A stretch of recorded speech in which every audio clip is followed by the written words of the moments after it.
welcome to Outside the Gym, a fitness trainer interview series by FitBad. So over here, we call trainers from all across the world. So today, we have Oliver Rogers with us, who is a certified nutritionist and the CEO of ReDiscipline. So he'll be sharing his fitness journey with us today. So without much delay, let's get started. Yeah, hi Oliver, welcome to Outside the Gym, a fitness trainer interview series by FitBad. So we are, kind of excited to have you on board with us for this piece of interview. So first question to you, Oliver. So how did you start your fitness journey? Like, what was your first step towards fitness? I suppose throughout school, when I was younger, I was always keen into sport and physical activity. But me being smallest out of all my peers, I never thought about gym as a place that I wanted to go to. And it wasn't as I got into my later teens that with some encouragement through friends that I ended up going to the gym. And the first time I went into a gym was a very old school bodybuilding based gym. Okay. Very dirty, very not what people perceive as a nice environment to go into. However, it was one of the best environments I ever was in because there was no perceived pressure on what you should do, how you should look. It was a very welcoming environment. So what people usually perceive as a very intimidating environment is actually ended up being the most friendly and welcoming environment. Right. That's great. So like in which age did you started working out? About 17. Oh, wow. That's great. So who was your, second question over to you. So who was your fitness inspiration like in your entire journey? And you have kind of started your own fitness venture also. And now there are 2 studios and all that we were talking yesterday. So what was your inspiration like till now? If you talk about, any of your role model maybe, or any like anyone who, kind of pushed you harder to, push your limits basically. I think that's the question's a bit more of like a journey throughout that's 11 years now. Throughout that time period, inspirations and people that I either idolized or inspired me had changed throughout that whole journey. Okay. So anyone that I looked up to originally when I first got into the industry, they're not the people that I would idolize now. Okay.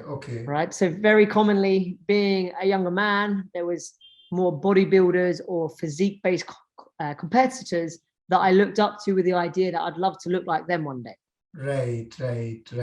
Seeing your own body change and take fold within the gym environment, naturally you start looking at the people that you envy and trying to see if you can look like these idols one day. Right. But throughout that journey, throughout that process, you start becoming actually what's realistically achievable, that everyone is different and that no one should compare themselves to anyone else. Definitely. So then my idols more became around business and development around psychology and how we work with a client as a coach, opposed to the people that we would see through social media, YouTube, the influencers within the space. Right. So the people that I would idolize when I was younger to now, completely different. Right. So I can maybe, say that when you were younger, your fitness inspiration was Arnold Schwarzenegger, but right now it's Gary Vaynerchuk. Is it like that?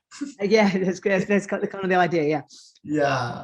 Because, a lot of youth and my, including me, I've also seen, that shift like within myself as well, wherein, I used to idolize Arnold Schwarzenegger, Kyle Green, and big athletes and big muscular people and all around. But as you kind of get more mature and you have more piece of wisdom, like wherein kind of you're experiencing more things, then you realize that there's kind of a bigger picture. Like, so people like Tony Robbins, Gary Vaynerchuk, they actually come into play, Tim Ferriss for that matter. So they are like people who are actually creating good piece of content for coaches as well, which is a great that's step. the key part. Yeah. When we're looking at that type of content, do we get any type of value from it? Right. Now, if I'm looking at a half-naked picture of a man posing on stage, right, there isn't really anything that I'm getting from that. Yeah. Whereas, like you mentioned, Tony Robbins, Gary Vee, the content they're putting out there is educational-based content that empowers people to take action.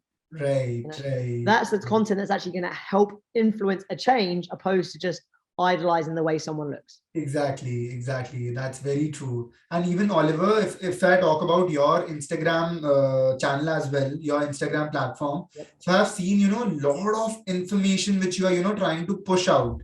So, like for that, where do you get your inspiration from? Because like yesterday and day before yesterday as well, I was just going through a feed and all. So there were, power packed content pieces which you have, kind of floated, which is amazing. Like, you are kind of busting those truth bombs, you are pushing out those truth bombs and all. So like what is the like source of inspiration for you for that? For me, throughout my journey, what I believe and my understanding about fitness, nutrition, and mental health now is obviously very different to when I first got into the industry. Yeah. What I used to try and coach and tell people 10 years ago is very different to what I tell people now. Yeah. And all of that is part of learning. And as part of that learning, I became an evidence-based practitioner. So whether it's nutrition, whether it's exercise, whether it's the psychology, everything that information content that I put out there are referenced and backed up as an evidence-based approach. So with that, there's lots of myth busting, breaking down misconceptions that are often portrayed. Right. And the easiest way for me to portray my content to people is that I found it easy to create infographics. Okay. Right. Short, bite-sized pieces of information that originally worked really well on Instagram, where people could read some information, take something away from that.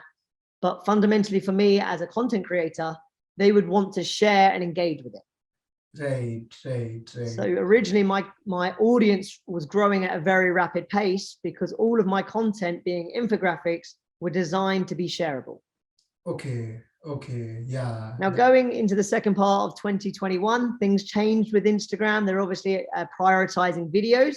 Yeah. So my content does not do as well as it used to do because it's not favored in that way anymore.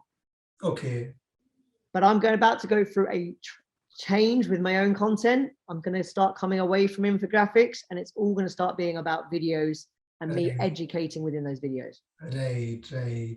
That's actually a trend which a lot of people saw, like especially during pandemic, because like in this part of the world now, like in this day and age, videos are something which visually people, because people don't have time now to actually read a lot of things. Yeah. They just want to see things and they just want to kind of grasp that particular information like within 30 seconds, because that is what your reel format is doing. Earlier, if you see the trend of early YouTubers, they used to make 20-30 minutes long videos providing content, and that has like kind of taken place with these 20 to 30 seconds like bite videos, as you mentioned, by Instagram now.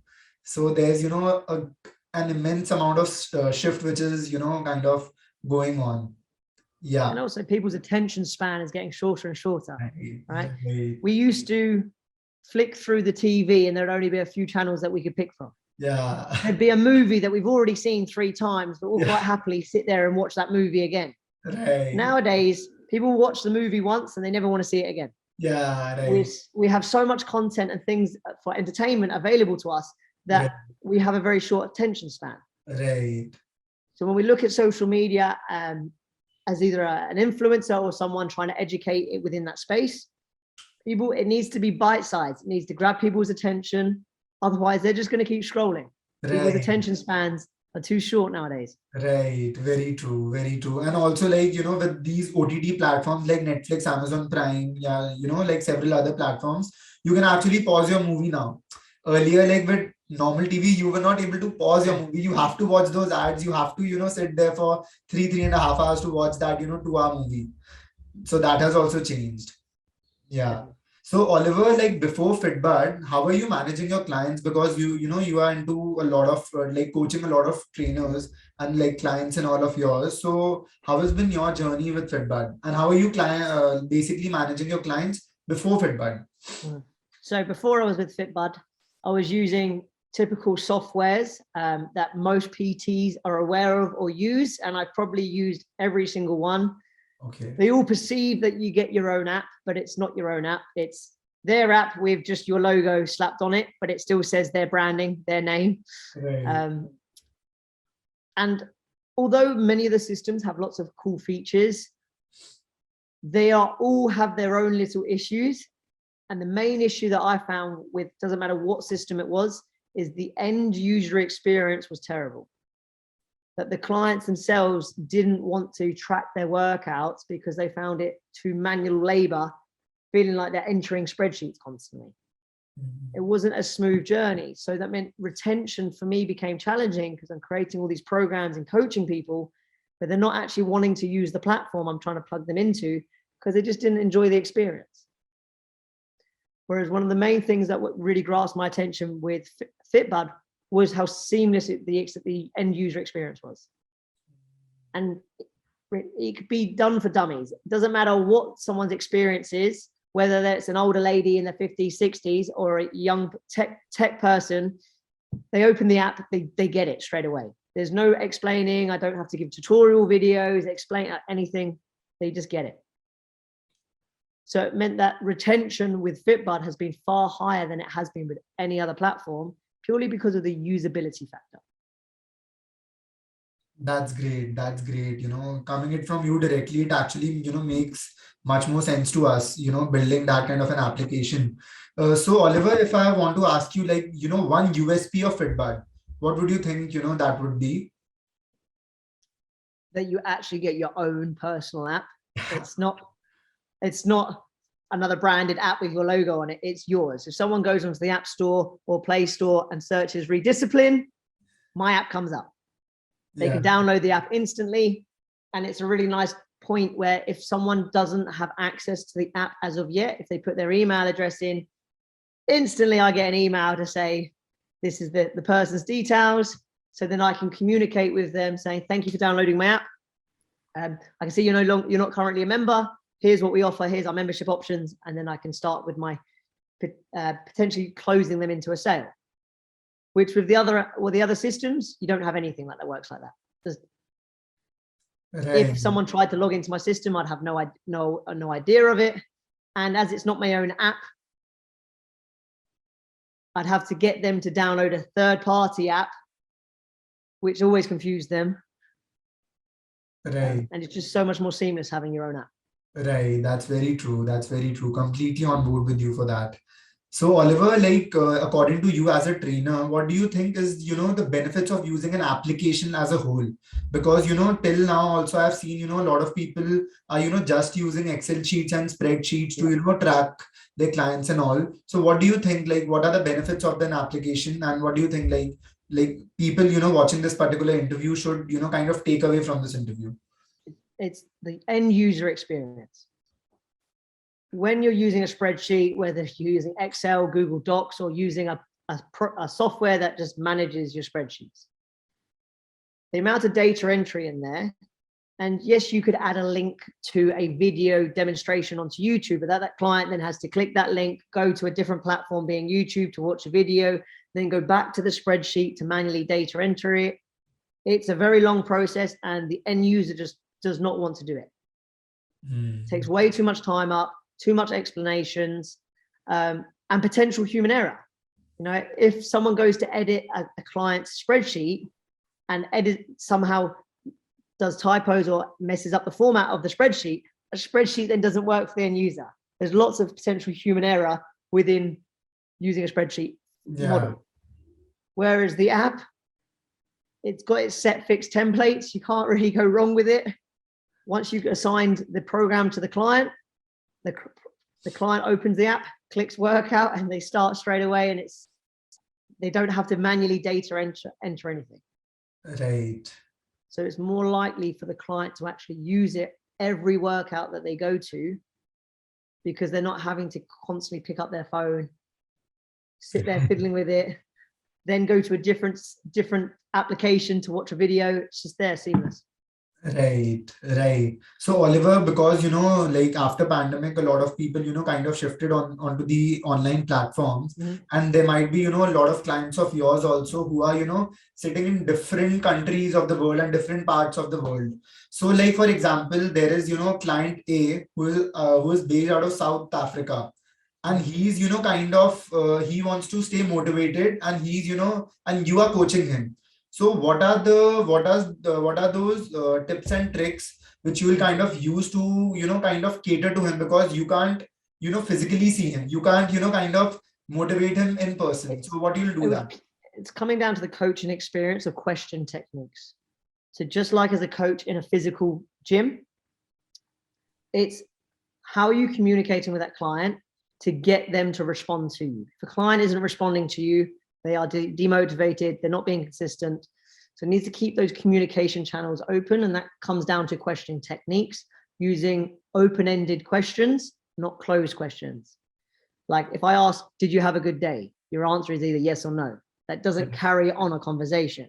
Yeah. If I said, how was your day? Tell me about what you did. That's going to naturally opens the conversation into more detail, more context. So when communicating with clients internationally, remotely, it's just the questions that we use. So for me, a very simple, easy follow-up that I do with every single client every week. How's your training program going? What's currently going well with it? What's not going so well? And then as soon as they respond, whatever feedback, whatever their response is, I then open up with many more open-ended questions that is specific to the things that they've told me. Okay. So now they're telling me loads of things. So now I'm getting a better insight to actually what's going on, rather than going, yeah, my program's good. Yeah. But you haven't been doing it for the last 4 days. So is it good? Right. I think that's a big part of being a good coach, is the communication. Right. The clients don't necessarily inherently just communicate to the coach. That's what the coach is there for. They have to open up the communication and then coach the client through it. Right.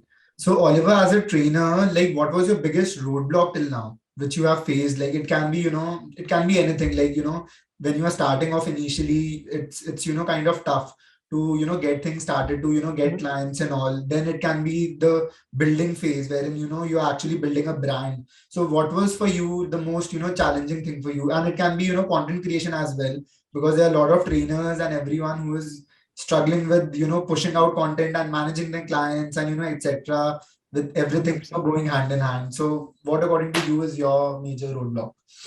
Probably just trying to do too much and please everyone, right? Spreading yourself so thinly, trying to do everything that you possibly can, that there's no real direction. Trying to give clients too much, which meant the monetary value of the time that I'm physically putting into them is pointless for me. They don't value it as much because they haven't got the same financial accountability for the amount of time that you're putting into them. Right. So it's always trying to do too much. So instead, now it's about, okay, what's the end target? What's the end goal? What's the process to get that? And from my client point of view, this is the financial value, I will help you get to the X here. But if you want all these additional things outside of it, I can offer that, but they're additional charges. Right. So I'm not then spreading myself too thinly, trying to do too many things, trying to please someone. And it sets a clear expectation, and that client's journey is a lot more smoother. Right. Very true. Very true. And Oliver, just last question over to you, which is the most exciting one. So what is your favorite quotation? Like, which kind of, motivates you all the time, or maybe, like a success mantra, or maybe, kind of a motivational video, which keeps you inspired all the time. It can be a quotation, it can be a video, it can be anything that keeps you kind of like it's more of a question. It's a question that I ask myself first thing every day before I do anything. So as soon as I wake up, I ask myself this one question, and it's, what type of day am I going to have? And every day it's always going to be a fucking epic day. Right? Yeah. How we start our day is often how we perceive to proceed the rest of the day. Right. Many people, especially here in the UK, they start their day going, oh, it's cold, it's wet outside. Oh, I've got so much on today. They start their day with so much negativity. Whereas I always start my day, what type of day am I going to have? I'm going to have a fucking epic one. So every day is always an epic day. And people always come to me going, Ollie, how have you got so much energy? How are you so motivated? And I'm in the gym from 5 a.m. till usually 9, 10 at night, every day. Oh, wow. Right? Most people wouldn't be able to live the lifestyle that I live, but because I love it, because I'm going to have an epic day every single day. So I ask the one question, what type of day are you going to have? Wow, that's great. And like that habit, was there any inspiration for you to inculcate that habit, or it happened naturally with you? It was part of a psychological program that I went through. I am a mental health coach. Wow. As part of that, there was a course that I went through, and there were certain question techniques in there. And this is one of the tools from that program. And it's something that I learned, what must have been 5 years ago. And it's something I apply every single day. Right. That's great. Yeah, that's actually great. And also, like, just just a follow-up question, because you just now talked about mental health and other like coaching aspects. So if you could have a billboard, if you could have a huge billboard with you, what would you write on it and why?